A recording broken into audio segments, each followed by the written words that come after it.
அனைவருக்கும் வணக்கம். மருத்துவ குறிப்புகள் சிலவற்றை சொல்கிறேன், கேட்டு பயனடைங்க. நம்ம கோபம் அதிகமாக படக்கூடாது. கோபம் அதிகமாக பட்டிங்கன்னா கல்லீரல் பாதிப்பு ஏற்படும். அதேமாதிரி துக்கம் அதிகமாக இருந்துச்சுன்னா நுரையீரல் பிரச்சனை ஏற்படும். அதேபோல் கவலை, மனசில் கவலை அதிகமாக இருந்துச்சுன்னா உடல் பிரச்சனை ஏற்பட வாய்ப்பு இருக்கிறது. அதேபோல் பயம் அதிகமாக இருந்துச்சுன்னா கிட்னி பிரச்சனை ஏற்பட வாய்ப்பு, சிறுநீரக பிரச்சனை ஏற்பட வாய்ப்பு இருக்குது. மன அழுத்தம், ஸ்ட்ரெஸ் இருந்ததுன்னா இதயம் பாதிப்பு ஏற்படும், மூளை பாதிப்பு ஏற்படும். அதேபோல் அதிக நேரம் தூங்கி நிற்பாங்க, காலையில் 8 மணி வரைக்கும் தூங்கி நிற்பாங்க, அவங்க நுரையீரல் பிரச்சனை ஏற்பட வாய்ப்பு அதிகமாக இருக்கிறது. அதேபோல் அதிக நேரம் நின்றுனே இருந்தாங்கன்னா கிட்னி பிரச்சனை, சிறுநீரக பை பிரச்சனை ஏற்பட வாய்ப்பு இருக்கிறது. அதேபோல் ஒரே இடத்துல சேரில் ஆஃபீஸில் உட்காந்துருப்பாங்க 3 மணி நேரம் 5 மணி நேரம், ஏஞ்சி ரிலாக்ஸ் ஆகிட்டு போயிட்டு வரணும், வராமல் ஒரே இடத்துல இருந்தால் மண்ணீரல் பிரச்சனை ஏற்பட வாய்ப்பு இருக்கிறது.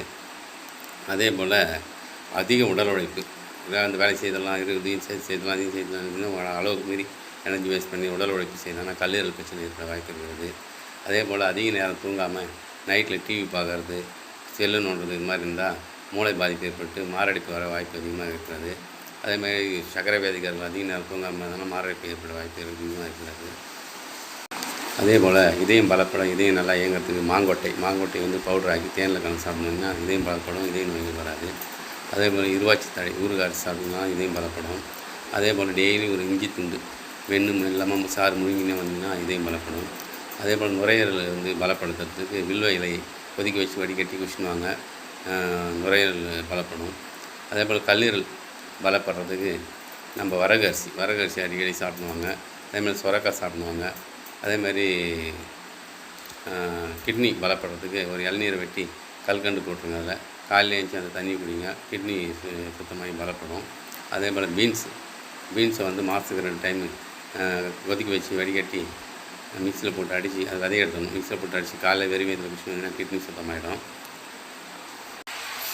அதே போல் சப்ஜா விதையை ஒரு டம்ளர் தண்ணியில் ஊற வைங்க, ஊற வச்சு அதை சாப்பிட்டு தண்ணி குடிங்க, சர்க்கரை கண்ட்ரோலுக்கு வந்துடும். அதே போல் வாழைத்தண்டை உலர்த்தி தேன் கலந்து சாப்பிட்டீங்கன்னா மஞ்சள் காமாலை குணமாகும். அதே போல் கரும்பு சாறு அடிக்கடி குடிச்சிட்டு வந்தீங்கன்னா கல்லீரல் சுத்தமாகும், மஞ்சள் காமாலை வராது. அதே போல் கீழா நெல்லி மாட்டுப்பால் பசும்பாலில் ஒரு டம்ளர் பாலில் குடிச்சிட்டு வந்தீங்கன்னா மஞ்சள் காமாலை சரியாகும். அடிக்கடி பீர்க்கங்காய் சாப்பிட்டு வந்தாலும் மஞ்சள் காமாலை குணமாகும்.